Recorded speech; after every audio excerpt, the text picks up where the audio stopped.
if you see what really goes into producing just even a minute shot of animation, not to talk of several minutes and in 3D, it's so much work. And if you're not careful, that can even do a number on you. I always dreamt of, making my own film one day and taking it to cinema and having people come and sit and watch. And now it's become a thing. You already said it twice that there's a lack of skilled individuals. So would you say that a lot of people have passion when it comes to animation, but they don't have the skill? They send these students to our studios and they come in and they literally know nothing. And so you as a studio will now have to help them and teach them from start. And they come and they literally don't know how to do nothing. And I could animate and do motion graphics. I could literally do all these things so well, you couldn't really tell which one was my stronghold. I mean, if I was an employer, I would hire me too. So then, in terms of salary, can you make a good living as an animator in Ghana? Hi, my name is Myriam. In this career series, I sit down with Ghanaians living in Ghana to discuss the realities of being a professional in Ghana, in their profession. How much do they earn? How did they get into the industry? What's the best and most difficult part? All of it. To begin the series today, I sit down with Jessie Sunkwa-Mills, CEO and Creative Director of Mills Media, a creative company that makes award-winning animated movies. Well, let's get into the interview. Hello, Jessie Sunkwa-Mills. Welcome to my channel. You are the first guest for my career series, so thank you for being here. It's nice to be here. Yeah. Thank you. I feel like animation is the new cool thing. Starting from February 2022 with a feature-length animated film by Parable Studio, 28 The Crossroads. I don't know if you heard about it.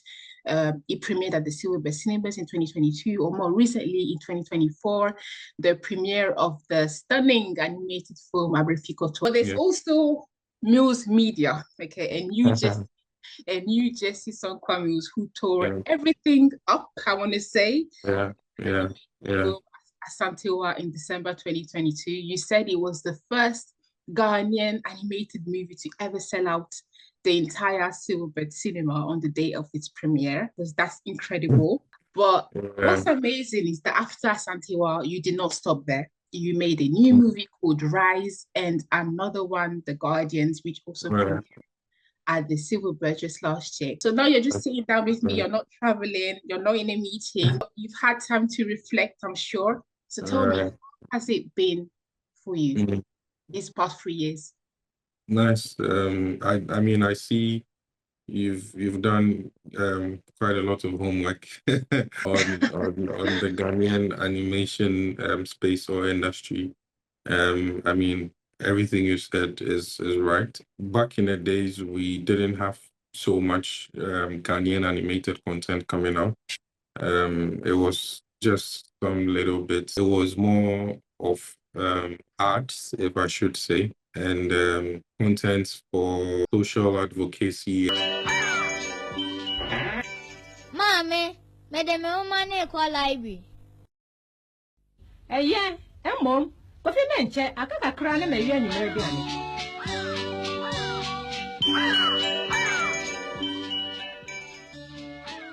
Hey, Apada, walk on him. May call library. Hey, and Yagro, I didn't won't be kind of. And you want Yamano Papa no Biwaha. Stuff like that, yeah.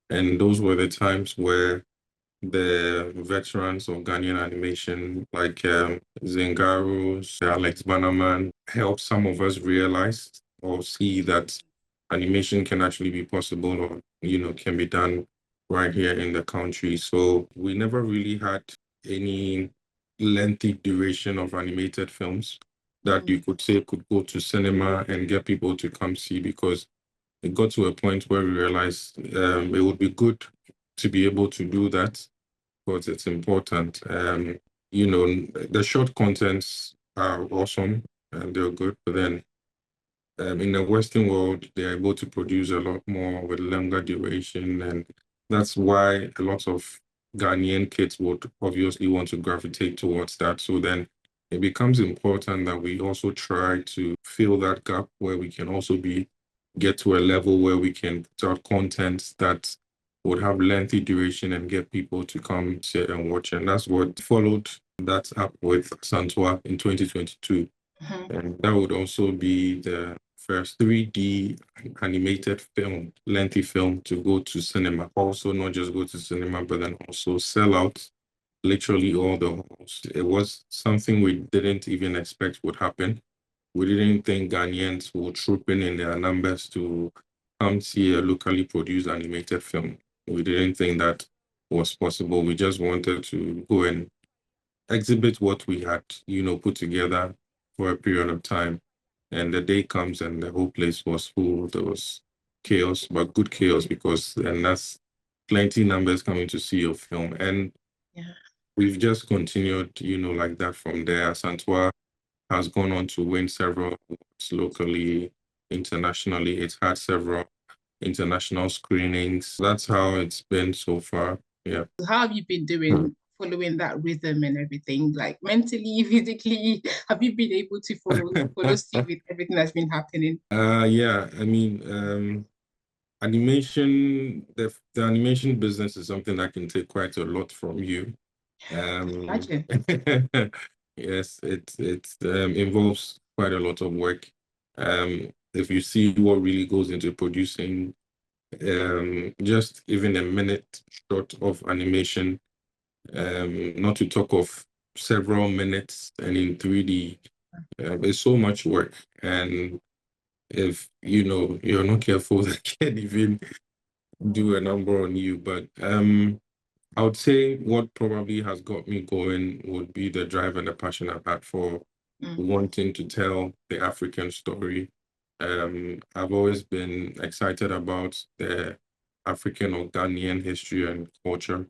And I believed that animation is a very powerful tool with which we can tell and project our culture and our heritage and our stories to the rest of the world. I think it's just the passion and love I've got for it. And that's what get me to want to still be doing this, because I can tell you it can be quite tough and difficult, especially if you're having to do it from a part of the world where resources are very, very limited. There's literally no funding for this. And even, when I say resources, it's not even just funding, but then the human capital as well, skilled animators and all. So it's quite challenging, but the love for wanting to push the agenda of the African story is what has kept on pushing all this work. It's always about the passion.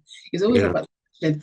And you also have Mills Media, which is the production behind all of those movies that you produce. Yeah. I'm very curious to know, Mills Media, you built it like 4 years before the release of the movies, Asantewa and all of that. Mills Media offers services, for those who don't know, offers services on web design, graphic design, and different things. Has the success of the movies that you've released changed your trajectory in some way? Did you have to rethink your business plan? That's a very good question. We're still offering all those other services. As a matter of fact, I think that's what helps us as a business to keep thriving in a tough market like this. But like you've observed with the production of these films that came out, that has sort of repositioned us. As soon as our first film came out, things kind of changed a bit, and people would now know us more of just an animation studio. There's a whole department for animation, and then there are different departments for the design. You could say that lately we're known more to be an animation studio, and we're excited about that. And even a lot more of the gigs that we will do in recent times happen to be more of animated gigs or animation gigs. That's what we do more than the other services that we would render in the past. What I like as well is that, as you said, is built on passion. And I'm curious to know, sometimes in life, you have dreams, but because you think it will be hard to accomplish, you build all the dreams around the big dream that you have. Would you say that it's similar with Mills Media? Like the big dream in your mind growing up was, oh, if I can make my own animated, it will be so nice. But in the meantime, let me build Mills Media and provide services on graphic design and all of that. But if I can make my own film, it would be great. Was it the same thing for you? Was it always a dream for you to do animation? You got it spot on. Animation had always been the main thing for me. The end goal. Right from school, my final year project was on animation, my thesis and everything. Yes, and so animation had always been that one thing that was really on my heart. But then I had to really study the terrain and the space and the industry very well and understand a lot of things, because I just didn't believe it was the right time to say we're going fully into this and say we're going to make films. I appreciated that we didn't have the capacity yet at the time. So then along the line, like you said, we would be doing other services to keep things running, to, still be able to pay the bills and do all of that, whilst in the process perfecting our skills, researching into what would work, how we would be able to eventually make a film. And so that when we decide that this is it, this is when we want to start, when we start, we do not get stranded at some point. It's a very expensive venture, and so you do not want to jump into it and then you get lost at some point and you would have lost so much investment. Yeah. And so just like you said, that's what I did, or I decided to do. And I'm someone who always believe in getting good in the process. So I've always dreamt of, making my own film one day and taking it to cinema and having people come and sit and watch. And now it's become a thing. And I love that, and I see that as a very smart move. You're very smart, because I know that when you have a passion, you just want to get into it and do it straight away. Yeah. And what I find even more amazing is that you use your own company to build work experience, if I can say that. Yeah. Nowadays, we are in a generation where we are trying to build experience by working in other people's companies before we start our own. And I find that amazing that you built experience through your own company. Yeah. I should just write a book already. Yeah. I still did intern. Yeah. Obviously, when you're in school, it's mandatory and all, but I started interning quite early. Going through your social media, I saw that you do boot camps as well, and workshops in different parts of Ghana. And when I saw that, I was like, okay, so Mills Media / JC Sunkwa-Mills is not just interested in making animation movies and films. He has a bigger purpose. Like, he wants to build the animation industry by also training and helping aspiring animators. Tell me a little bit more about that. Yeah. So, I mean, that's right. One of the biggest challenges in the space is the lack of enough skilled professionals. It needs some sort of dedication and skill set. So we do not have so much of that. And I realized that was because even people are not aware that there are animation studios here in the country. Yeah. They do not know they can study here. Some feel they'd have to travel out and all of that. And so I felt that it was important that we put out enough information. And so we started a program where we go to schools and have workshops. And the whole idea is just to help bridge the gap between mainly between industry and academia. And we pay a lot of attention also to tertiary, because they are like the next batch moving out of school right into industry.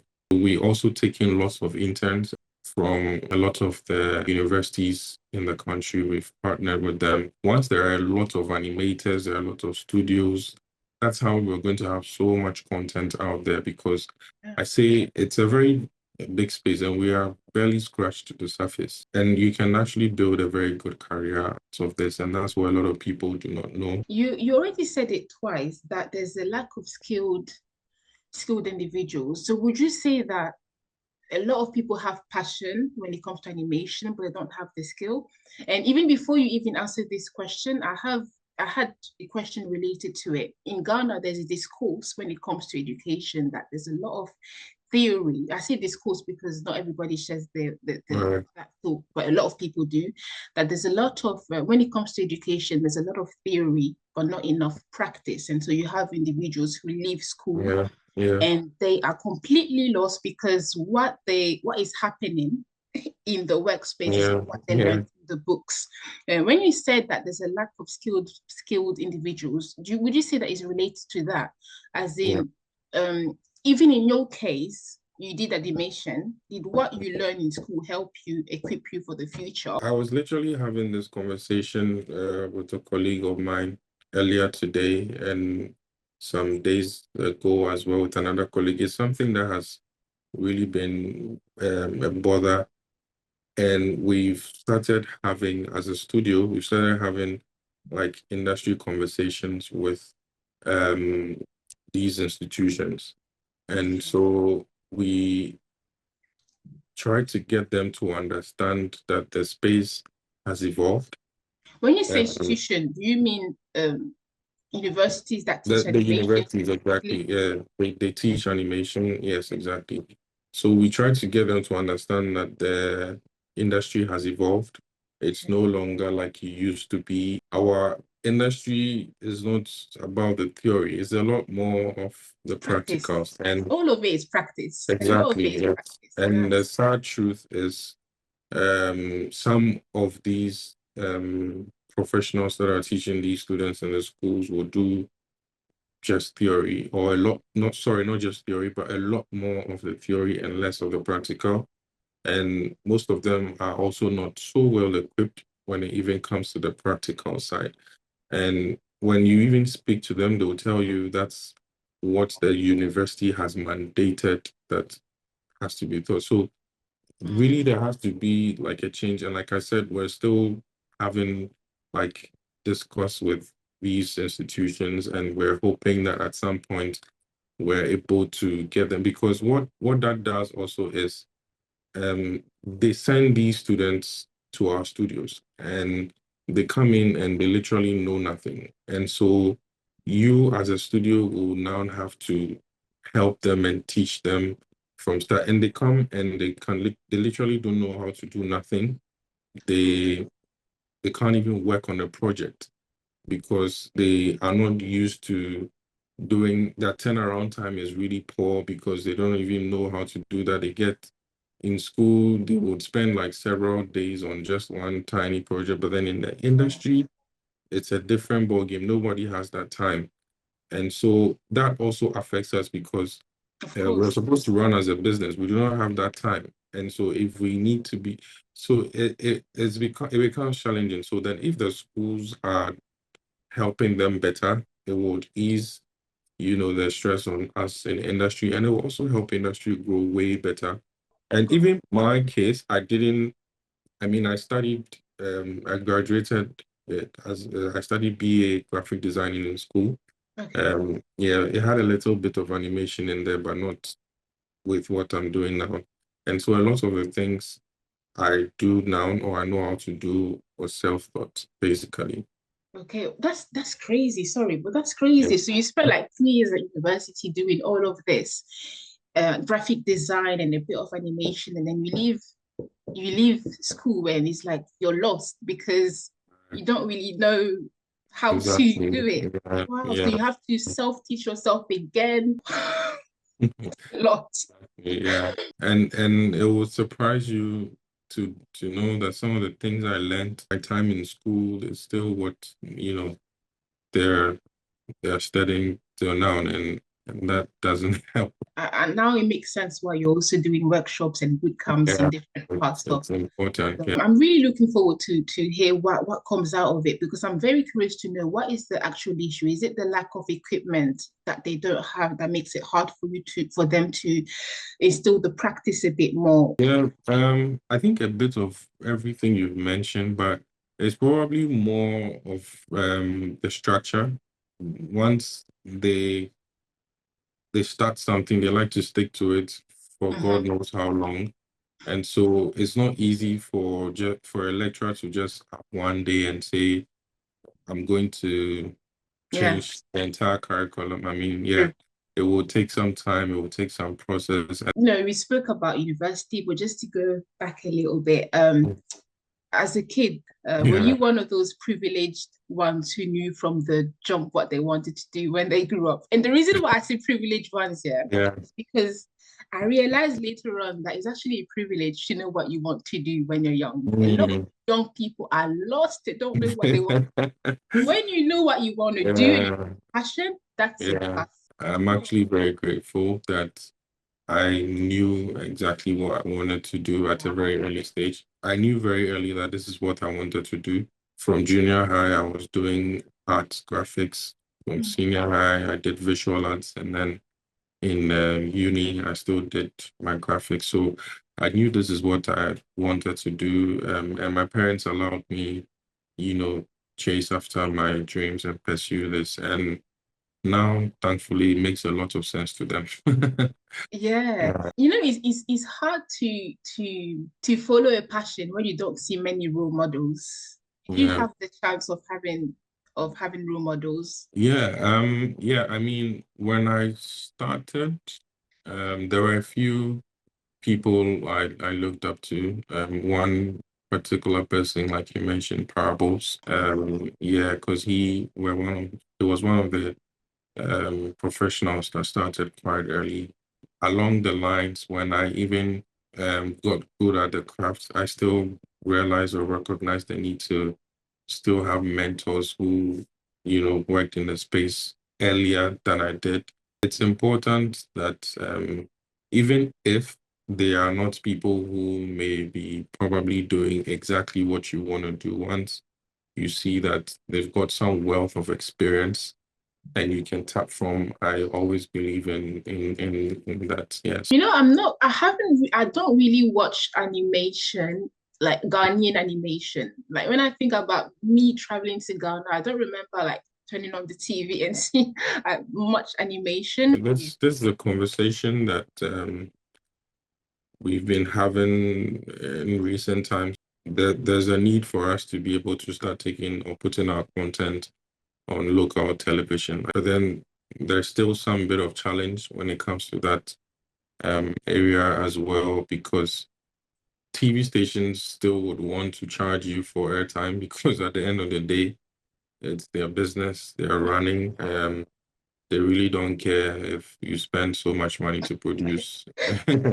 Yeah, so it makes it a bit difficult, and it's not easy getting people to sponsor your show, to have airtime on TV, but we're still having conversations with some TV stations that have shown interest. But we're looking at a point where constantly we can have locally made Ghanaian animated films rather than have these kids consuming what they're doing. Yeah. And you know what? We went round a little bit, but we did touch briefly on university and the fact that you did a few internship and stuff. Right.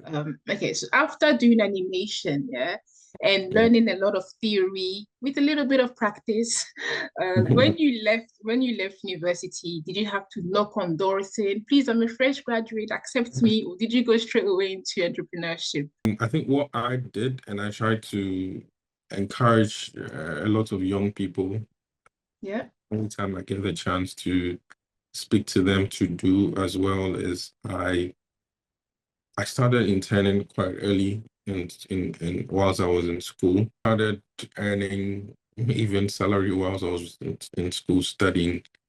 Well, that's good. So they were paying you as an intern. Yeah, you could. I called it an internship, but I was actually working. Okay.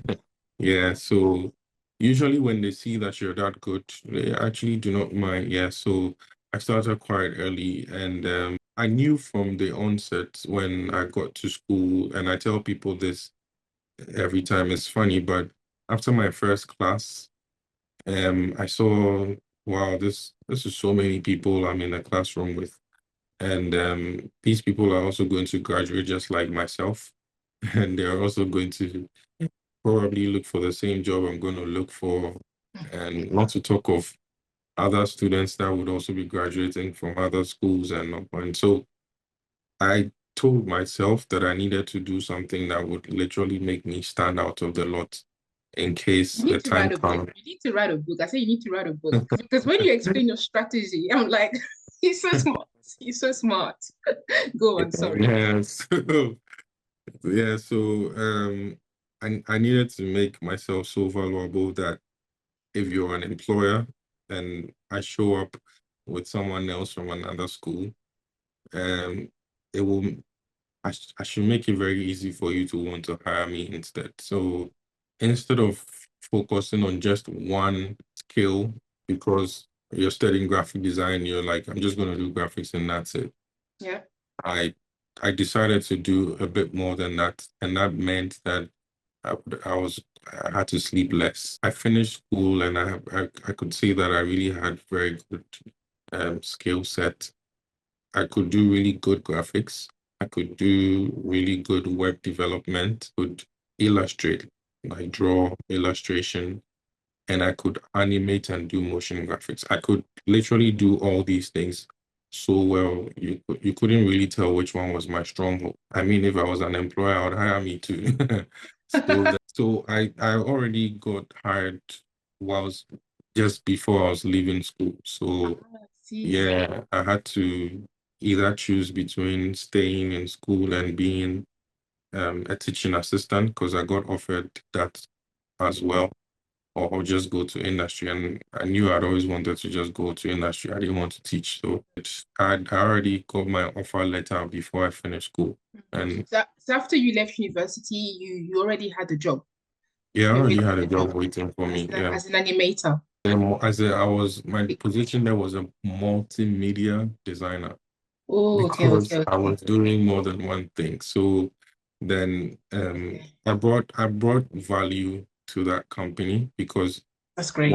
once I showed up, things that they would have originally outsourced to maybe another firm or something, I could do that in-house. And so Okay. yeah, So you graduate university, okay, did a lot and worked in something that sounds very interesting and appealing.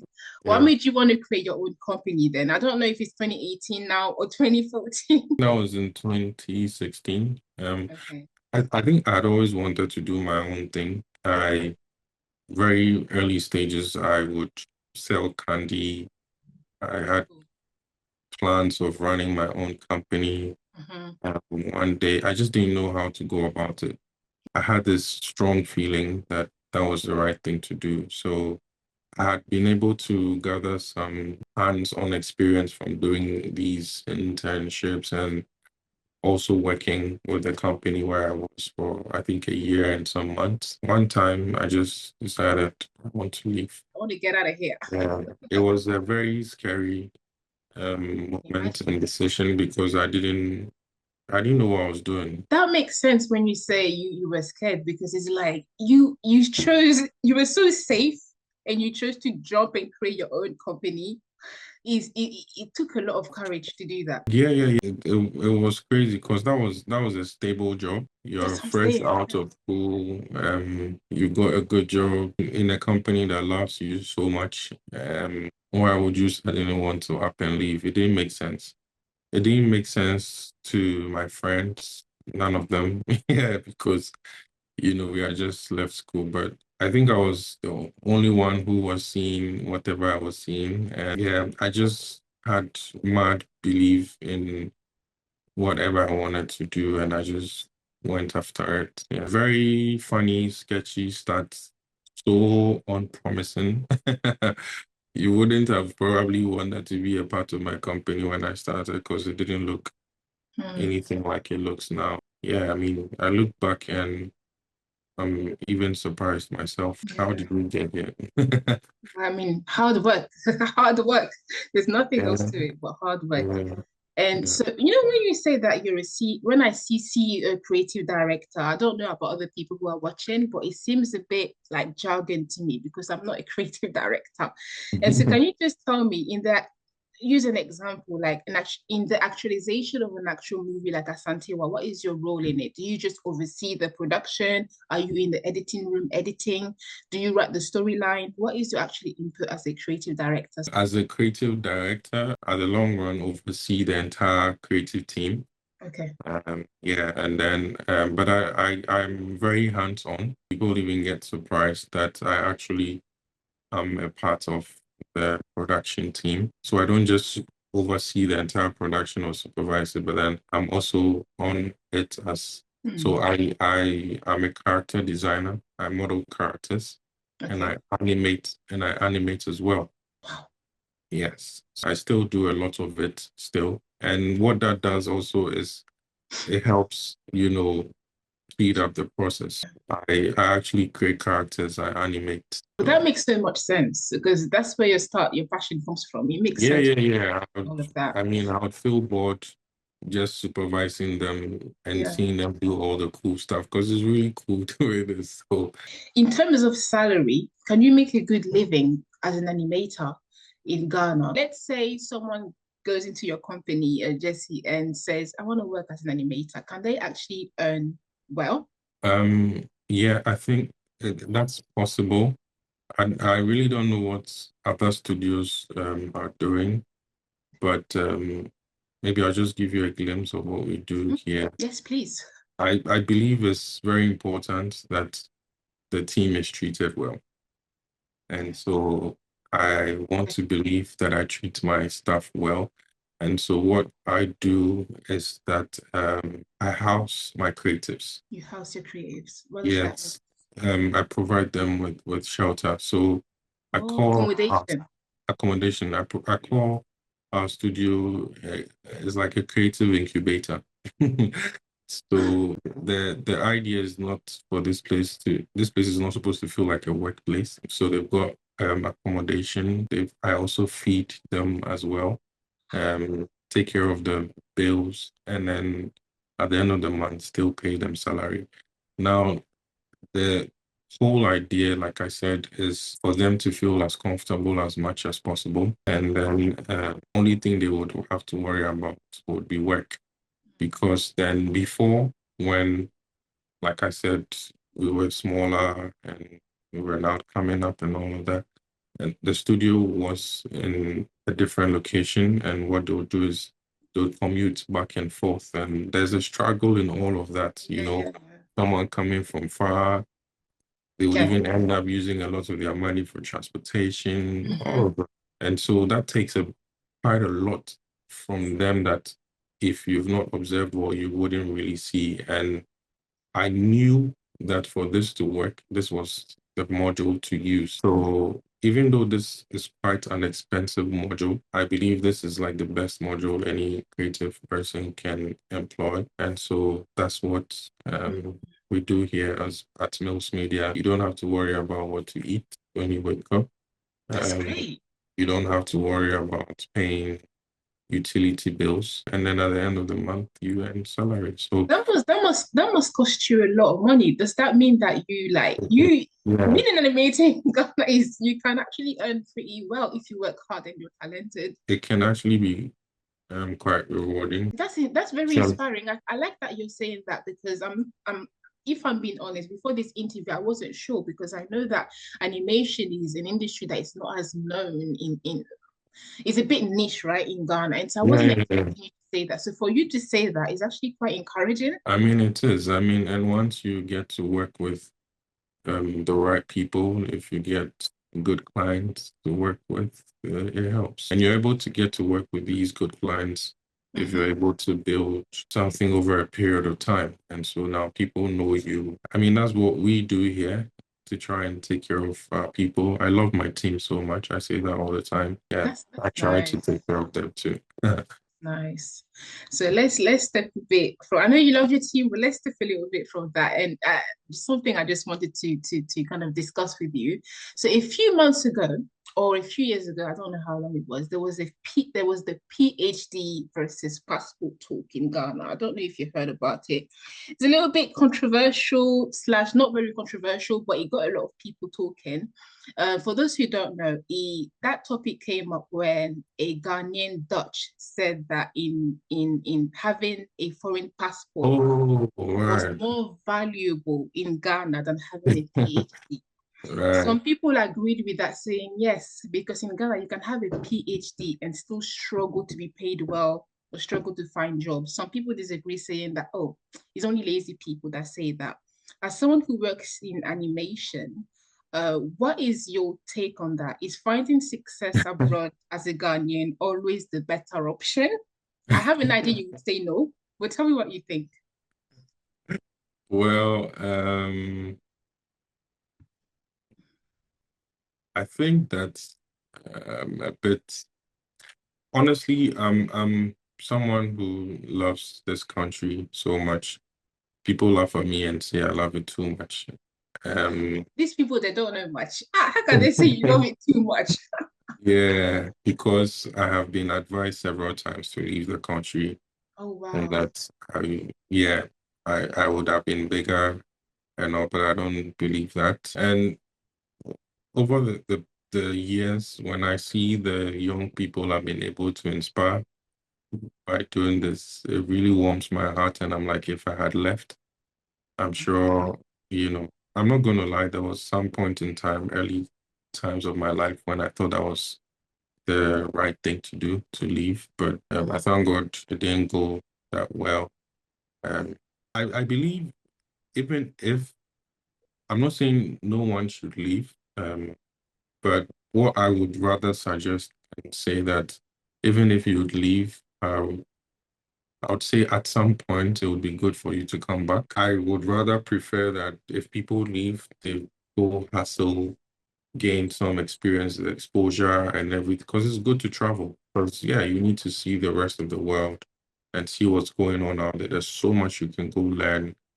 Personally, I have been able to experience that too. But then it will be good for you to come back and help, build something here, touch lives. 'Cause this is what we have, as Ghanaians.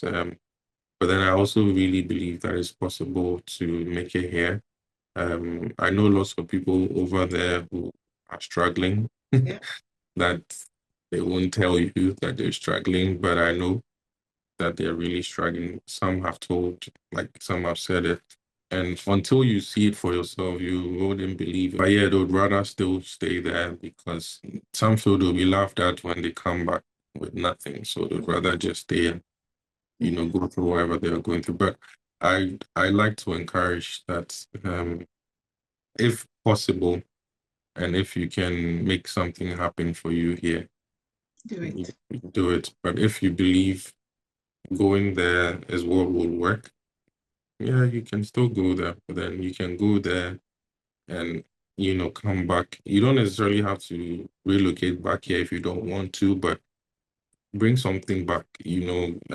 Come start something small. Yeah, I believe in that a lot more because to me, I really don't think it matters where you live I or think it doesn't where. matter where you live. Yeah, it doesn't really matter where you live because now the world has become a very small place. We used to say it's a global village, but it's become really, really small now. All you need is a mobile phone and that's it. So if you want to live in Netherlands, like the guy is saying, it's fine. It should live there, but then he should come do something here to touch the lives of the people here. If you can't, comparing the system there to what we have here, it just doesn't make sense. And so, Yeah. yeah, you can have a PhD here and still struggle to find a job. And I don't think Ghanaian youth are lazy. I don't think so. If Not, you see how not at all. people hustle, and you'll be amazed. Yeah, it's just the structure Makes is it not. Yeah, it makes it difficult, and that's why people would say, with what I'm doing, if I was there, it would have tripled in no time because the structure over there is way better, and I get that, but I mean, personally, I love it that you're in Ghana and doing what you're doing, because is you are in Ghana for a purpose, and I love that you decided to stay there and doing the things that yeah. you're doing, because not only you said you love your team and so you're providing them with jobs, but you're also being a pioneer in some way when it comes to animation in Ghana. And in your words, then, to answer the question, I would say that finding success abroad is not always the solution. Finally, Jesse, do you have any piece of advice for Ghanaians living in Ghana out there who may want to get into animation or their passion field? Because, sometimes you have a passion, something that you want to do, but then it's not safe and you're a bit scared, you don't really know what to do. So what advice would you give them? Lately, I get people reach out to me, parents actually. Wow. They would call me. I spoke to one parent 2 weeks ago, and she told me she had this son who is crazy about animation. She wasn't sure if it was the right career path for her son because, growing up, all parents have known that you either become a doctor or a lawyer or whatnot. Yes, but I was able to convince her, and she thanked me so much. And so, I mean, it's important that we put the word out there and let a lot of parents understand that their kids will not go hungry if they choose to follow this career path. Not only are they doing something that would make them very fulfilled, because I believe in life, it's not really just about the money. Are you fulfilled in whatever you're doing? It's very important. Else you're going to die and you'll feel so unfulfilled. And I don't think that's a good thing. But the creative space is a very lucrative space.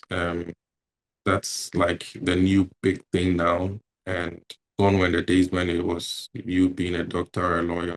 Now, thanks to even the evolution of technology, it's even made this even bigger and better than it used to be. Someone can just blow up overnight on TikTok and it becomes a TikTok sensation. Now we've got content creators, digital creators. Like, that's how much the creative space has evolved. And we want parents to really tune their minds to that angle and not force certain things on their kids and whatnot. And to any young person out there who wants to pursue animation, I say go for it.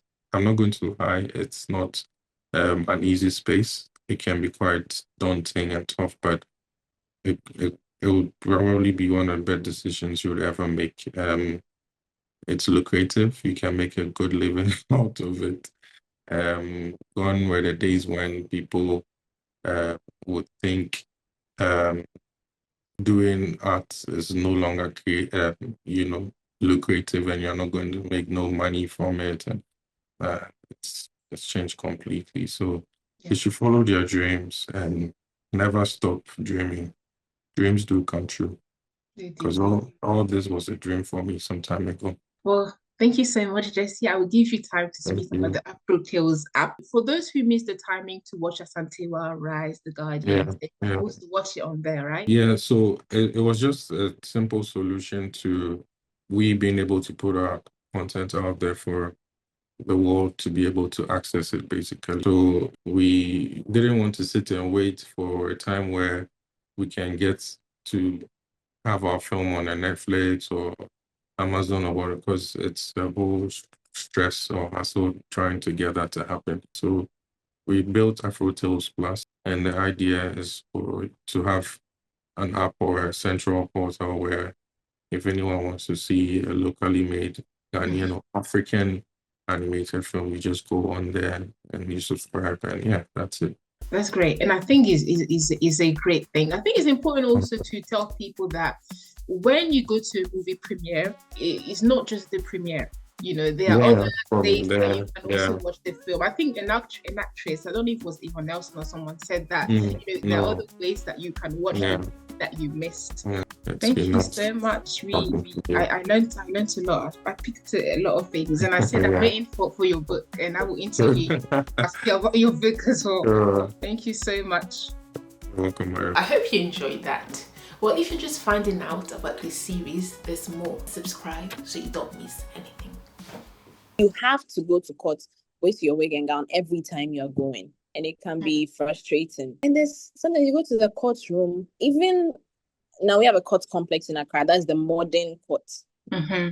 You go there, sometimes some courts, the AC is not working. So much heat. You see some lawyers literally dripping, sweat literally dripping off their faces. You're already wearing a suit. Then you have to put on the gown and the wig. And it's black. Black attracts heat. It's too stressful. It's too stressful. So maybe